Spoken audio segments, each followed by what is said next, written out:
मेरा नगर महोबा में 14 कोस में एक बेटा इंदल है जो सारी मोहब्बा में चिराग जल रहा है। हो या खक्के ये पुतला ये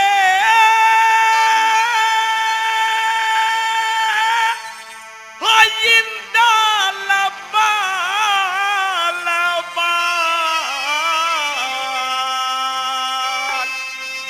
हो गोदक के खेलौना ये इंदल नगर मोहब्बा।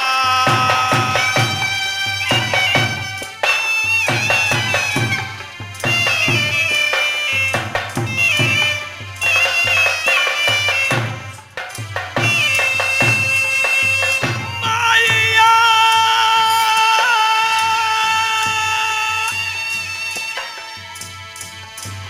हे तू न तू न कहे मेरी माँ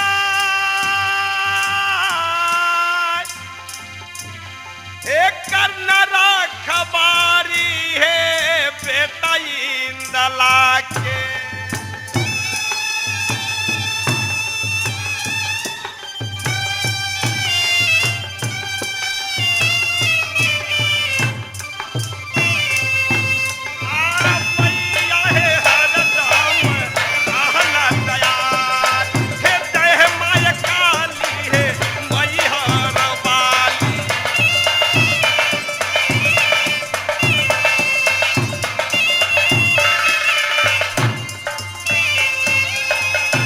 मेरी नगर मोहब्बा में एक बेटा इंदल जो मेरा सारी मोहब्बा का दीप है, चिराग है। बेटा इंदल प्राण का प्यारा है, राजकुमारा है, मेरे जिगर का टुकड़ा है इंदल। जब मैं इंदल को नहीं देखता हूँ नगर मोहब्बा में चैन नहीं होता है। तो आज मैं अपने बंगला पर मैं आराम कर रहा हूँ। कब इंदल आएगा मेरे बंगला पे हो गोदिया में थाम लेंगे मोहब्बाए राज हो प्राण के प्यारा ये बेटा इंदला।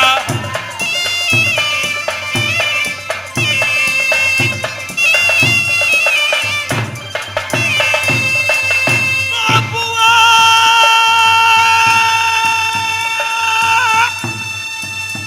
ले जाओ इंदल बाल बाल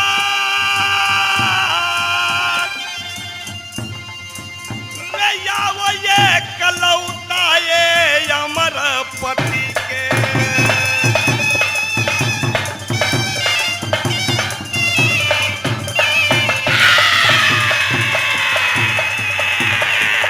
बेटा जब लो मोह पाए राज रे हाय ये कलौता में रे मोहबा में।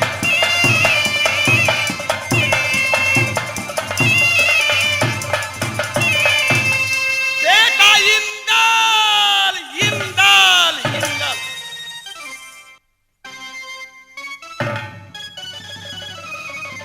पिताजी पिताजी पिताजी पिताजी प्रणाम पिताजी प्रणाम और पिताजी। बेटा इंदल आज तुमने अचानक मेरे बंगला पर आते ही आज तुम बेचैन है इंदल। जी हाँ। क्या बातें हुई मोहब्बत में? क्या कोई तुमको ताना मारा है या कोई गाली दिया है? इंदल इतने बेहोश क्यों हो गया है तुम? पिताजी मैं याद किन से कहूँ, क्या कहूँ मैं किन से कहूँ। माधुरी मंसूर है। आज राज मोहब्बा की तरीका देखकर मेरा कलेजा चूर है चूर है चूर है पिताजी। चूर है परंतु बता कुछ नहीं रहा है। छुपके दिल ले लिया। ऐसा दिलावर कौन है पता चलता नहीं है इंदल। तुमको दिल का अंदर कौन है? ओ पिताजी ये हो सुनेंगे इंदल सिंह के बाद पिताजी वो देखेंगे नतीजा हो बाबूजी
इतने बेहोश है, साथ साथ आज रो रहा है इंदल। आज क्या हुआ है बेटा? पिताजी आप विलम्ब नहीं करेंगे, विलम्ब नहीं करेंगे, आप मेरे साथ महल में जल्द चलेंगे। आज चाची जी और माँ दोनों लड़ रही है, झगड़ रही है, बात नहीं मान रही है। पिताजी मैंने दादी जी को बुला कर लाया, दादी जी को भी बात वो लोग नहीं मानी। आप जल्द चलेंगे मेरे साथ, जल्द चलेंगे पिताजी, जल्द चलेंगे। बेटा इंदल, तुम रोना धोना बंद करो।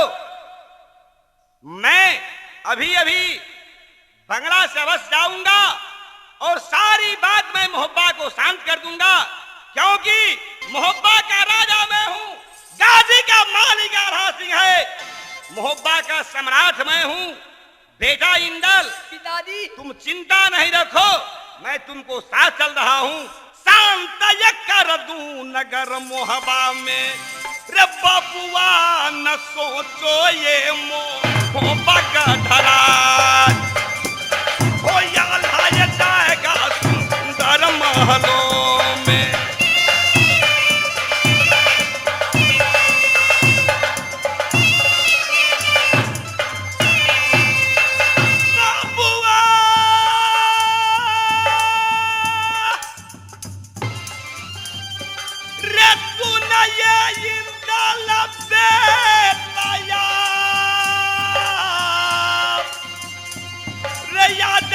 मधा तू ये नगर मोहब्बा,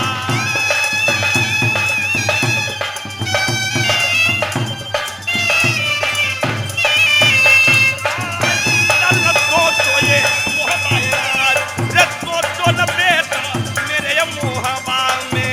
चल चलेंगे पिताजी।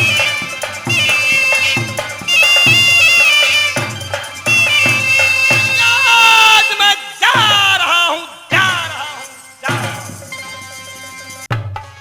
भाई साहब पहले साल में माय मर गए, जाइत भाई नहीं मानला, कहलक भोज खिया भी पड़तो। फिर जाइत भाई के 3 बीघा खेत बेच कर भोज खियली। दोसर साल में बाबू मर गए, फिर जाइत भाई नहीं मानला, कहलक दे तो धनिक मनिक व्यक्ति छे, तोरा भोज खिया भी पड़तो। फिर भोज खेली जाइत के, ओकर बाद हम शादी कैली तो 6 बीघा खेत बेच लेली। जम्मा हमरा 12 बीघा खेत बिका गेल। खेत हमर धूर धूर के जब बिका गेल से हमरा एकदम देह में है गर्मी फूकने। 12 बीघा खेत जब बिका गेल ना तो एकदम देह में है गर्मी फूकने। ए भाई पड़ोसिया छे, ए पड़ोसिया,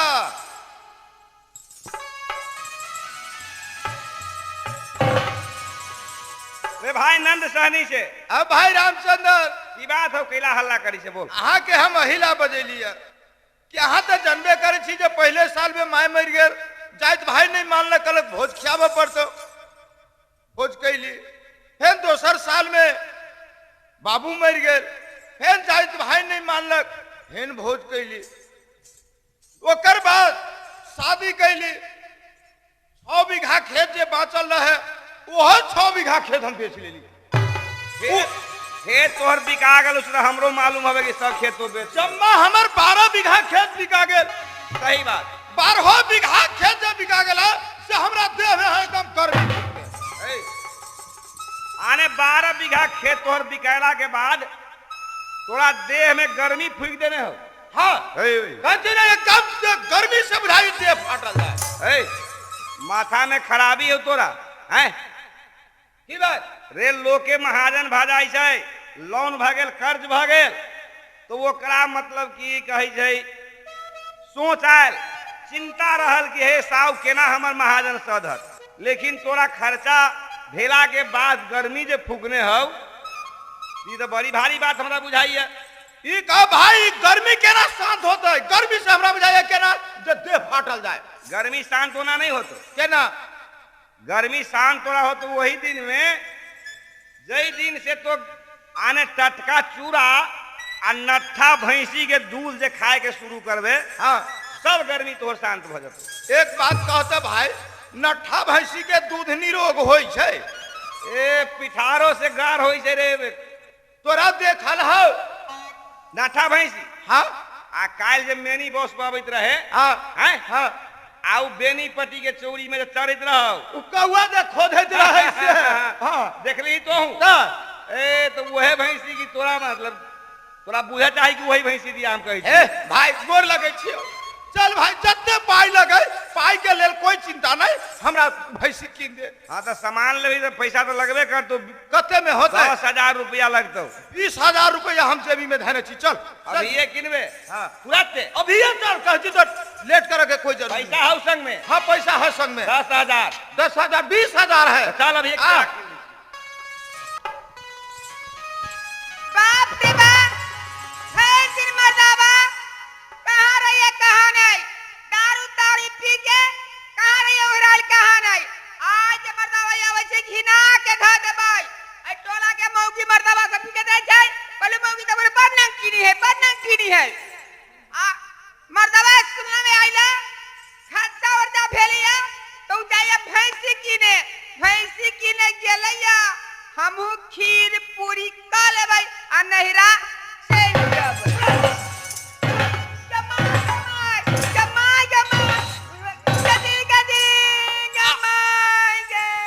अरे तोरी बहन, बाप रे बाप, करके गिरहस के न माने चोर करे दौनी। हम अखुन का विचार में करे छी जे हम जाय छी नट्ठा भैंसी लाबा। आई छिनरी सामौगी, ये छिनरी सामौगी ए गेले जे मर्दबा भैंसी किने आगे जा दुहा लेबै, खीर का लेबै, अब पूरी पका लेबै आ नहिरा चल।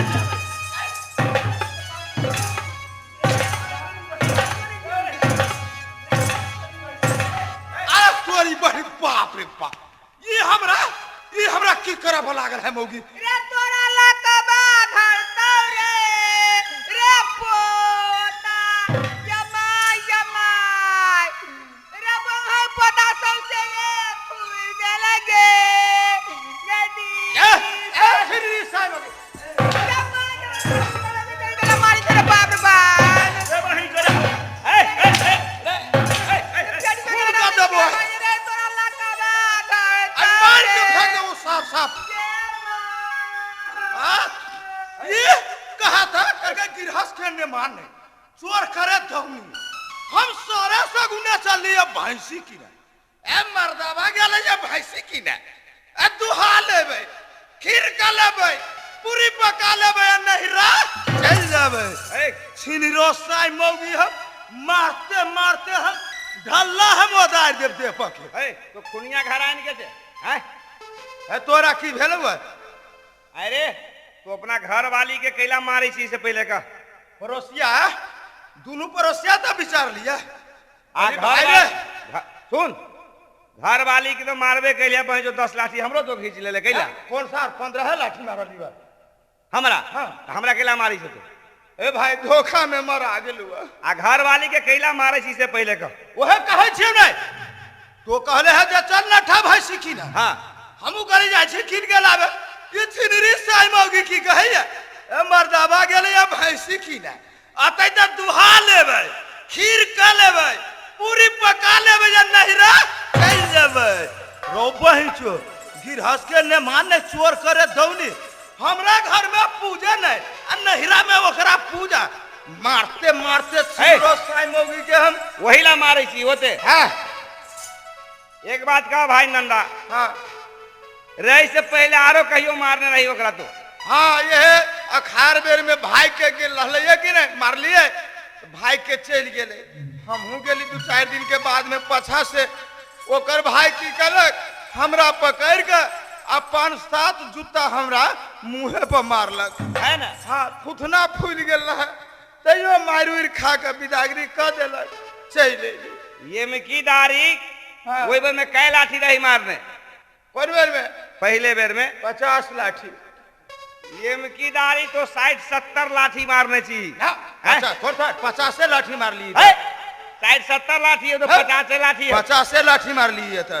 ये में की बात तोरा मुंह के थुथना गोल करे तो भाई साहब एगो बात सुन ले कि लाठी लगे ओकरा पीटल ही हमरो 10 लाठी खींच ले रे तोर घर वाली मोटरी बांध के आ देखली हुआ हाँ आने चौक पर उ की कहे छै दाबर चौक पर गाड़ी पकड़ल के वो चल गेलू नहिरा टावर न चल गेल है। हाँ। हे फरसिया हे गोर लगे छियो हमर घर दुआर तक के रहिए के हम आबै छी ससुराल। जल्दी जोन दे गाड़ी पकड़ ले तो के बेरी हां के देखत रही है। मधुबनी के रे हां देखत रही है।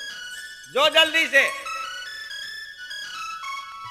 ये माय बंगाल पोता मर्दाबा बेसे दिए में सबसे दे सुर दिल कई गे ये माय आई हम चल जाय छै नहिरा भैया के कही के अब पोता आते तई नतीजा लगा के धा देवे गे।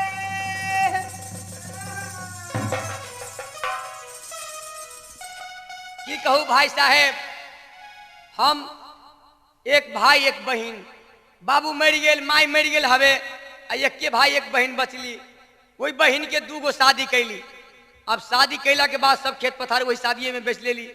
अब 2 कट्ठा रहे बांस वाला खेत बचल ओहो बेच के शादी कर देली। आई अमरी बेर में शादी जे कैली है तोरी बहन एहन लहंगरा घर पकड़ा गेल है कि 10 दिन सही से घर में नहीं रहे है। 10 दिन के बाद भागल भागल चले अबै छै। ओकरे सोच से जे हमर गलल जाइए की करू अमरिया खाड़ में आयल रही फेन मारले पिटले रही फेन ओकरा फुसला उसला कली बउआ गे जा कोनो बात ना है से चौरचन में पूरी ले गेलियो चौरचन में पूरी पहुंचा दे लेकिन अभी न भाई के अला गोर लगी छे दुर्गा महारानी क्यों ना ओकरा बास गरास हो जाए कि उ रह जाए घर में हमहू निश्चिंत से रह। भाई साहब ओकरे सोच से हमर देह गलल जाइए। गोर लगे छे दुर्गा महारानी क्यों ना ओकर बास गरास हो जाए ना अभी भाई के भैया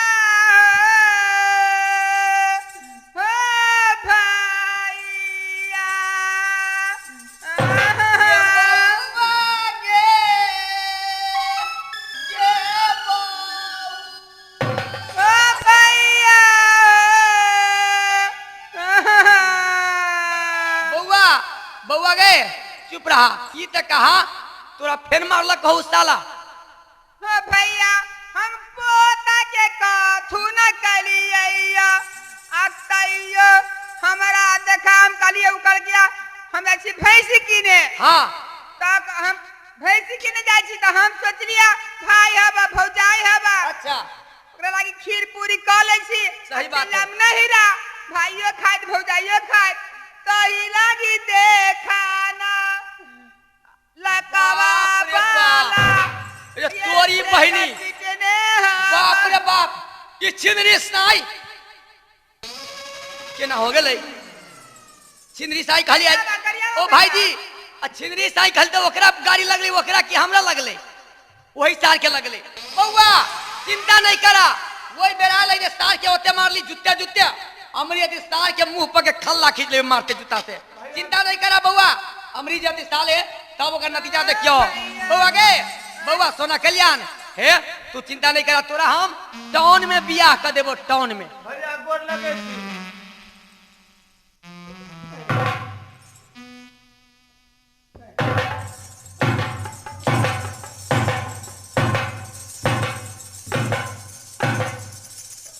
नहीं नहीं हम पूछे छी छिंदरी साई तोरा है केहन खानदान के छा तो केना भगल है हम पूछे छियो तोरी बहनी एक बेर तू मारली 2 बेर मारली देखी त 70 लाठी 70 लाठी मार दे छी ओकर देह पे एक कौड़ी चमड़ा खाली नहीं ना और सर 50 लाठी मार ली है। है भाई के झूठ बोले छे तू 50 लाठी मारना छी देखी त ओकरा एनी आता आहा एक के कहू जा हम 50 लाठी से बेसी मार ले जाए 50 लाठी से बेसी मार लिया आहा के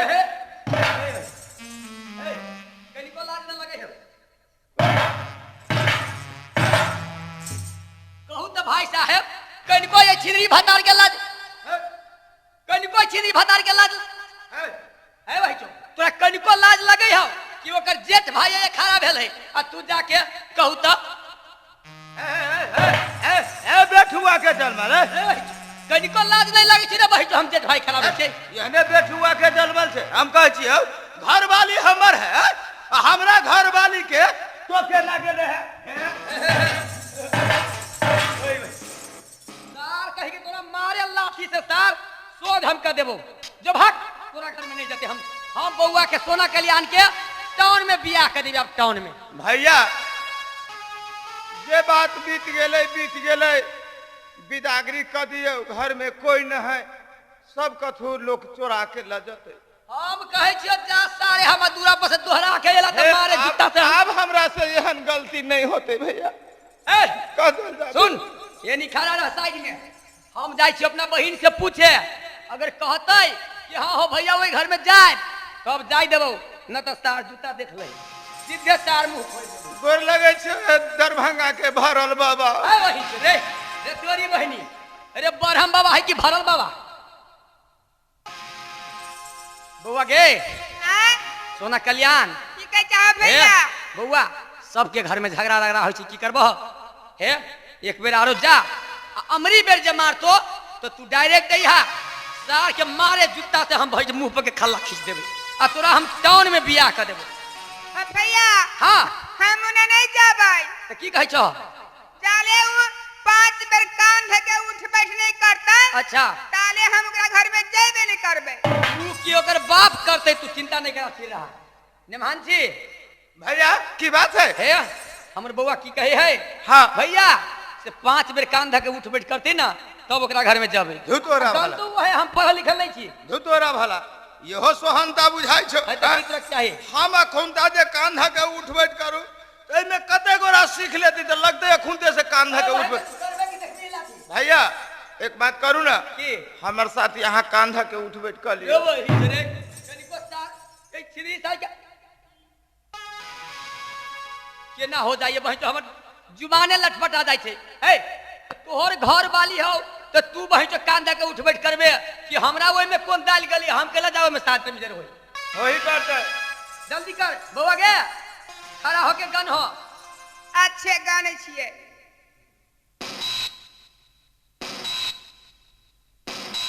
एक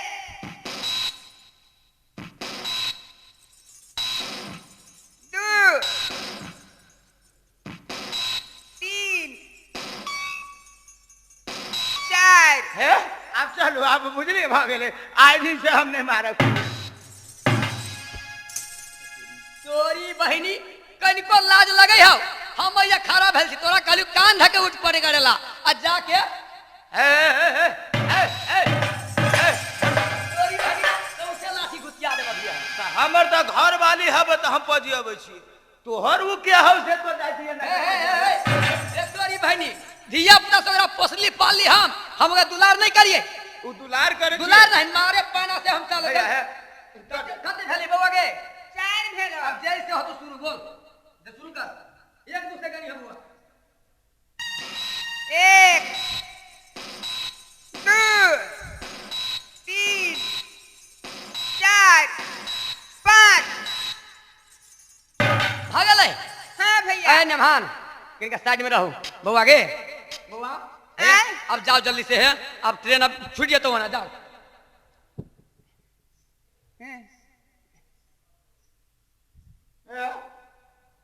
अब जे भेल से भेल बुझली आ कहियो नहीं मारा बाप पर चढ़े जब तोरी बहिनी छिनरी के भतार कही के कनिको मारब दू थप्पड़ कन पटा में अपन दे हम कहै छी तोरा हम बिदागरी कइले रहल छी रे सार त तू ओइ में केला जाय छै ना करे ना कर विदाई करू वारा बउआ गे हाँ? अब जल्दी जा गाड़ी छूट जेतो ना हम उन्हें नहीं जाबै अब की कहै छौ करेला बड़े बड़े मारी हवा हां चाले हम थूक धरे छियै हां आ उधर चाट लेती तब हम चल जाबै अस्थिर रहा नमहान छी भैया हे हमर बउआ की कहे है भैया हो कहो हम कनिका थूक ध दै छियै आ चाट लेती त हम चल जेबै अच्छा ई बात अहाँ के सोहनता लगैया हमरा बड़ा निमन लगे नमहान हम खुनता जे चाटू थूक दे कते गोरा सीख लेती तो फिर ध्यान से चटाबे के ए तोरी बन त मारी छी त कहा तू केरो पूछी छी चटी पर दे जल्दी कर वो धा दो किनका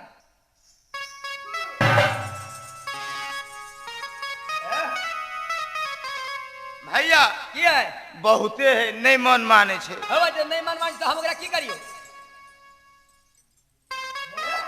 नहीं संभरते नहीं संभालती तो हम ओकरा कथी करिए हमरा की कहै छै हमार विचार है दोनों आदमी आधा आधी बांट लो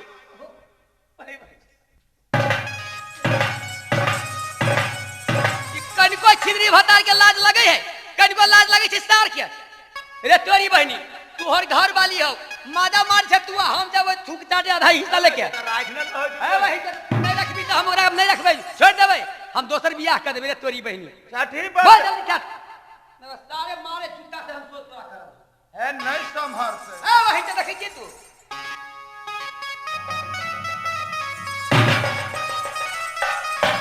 बाबा गए हे अब जाओ हे जन सेवा खुले वाला है अच्छा आप जाछी अब आइए के डर से तो कहियो नहीं मारते आप जब मारते तो सारे के बउआ छिनरी साइकिल कुट्टी कुट्टी तोरी बहनी के हम काट भैया देंगे होने का देना नहीं बउआ हे छिंदी साथ सब कहां न खाली हो लक्ष्मण भाई आ छिनरी साई जे हम एकरा कहै छियै तो यही साल के गाड़ी लगे छी कि हमरे रंग ओकरे बहन के लागे छी भैया ओकरे ठीक कहला बहन हां ओकरे बहन के छिंदी साथ खाली कहां न छिंदी साथ नमहान नमहान हे जन सेवा के टाइम भ गेल दरभंगा में अहाँ के बाप दोनों भाई बहनी के कौन स्कूल में पढ़े ने तोरी बहनी बाप मतारी के बात केला कैसे तू जेबे कि की करबे गाड़ी छोड़बे बे बिरागरी का दूना बउआ के जाओ आ भेंट करे सब भैया जाओ ओ भैया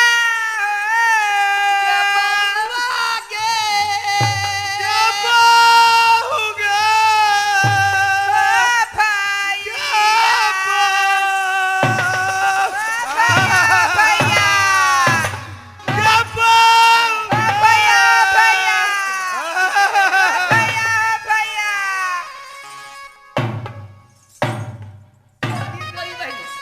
हम पूछे छियो गांव घर में दुनिया में केकरो बेटी बहन बिदागरी होई है तो भाई बाप मतारी समाज से मिली ही तो कने है तोरा कौन दुख पड़ गेल तो ढही आइ छै रे तोरी बहनी उ कने छै त हमरा छाती फटैया कार्तिक महीना देखे छिए छठी पारन के रहे छै बिदागरी जे होय बेटी पुतौ के हां त कन तो रहे छै एना के पोट अपोछ के एना के फेकैत रहे छै बउआ गे बड़ी कम सर्दी भ जाते हे तू जा आ फिर दूसरी बेर यहाँ दरभंगा में आ गंगा कैसेट भरती बुझलिया अब गंगा कैसेट भरते वही में यहाँ तू प्रोग्राम देखिया नाच देखिया गान देखिया गंगा सेट कैसेट के सुपर हिट कैसेट बने है अब भैया हमरा एकरा पर रहे के मन नहीं करिया 3 गो तक देला पहले हां आप जे भाई के आबते पोता पर नहीं जाबे हां गोर लगे छियो हे दरभंगा के ढीहवार बाबा बहनी जो जा बाबा जाओ हे गंगा कैसेट बंदी तो फिर बोला के लो जाओ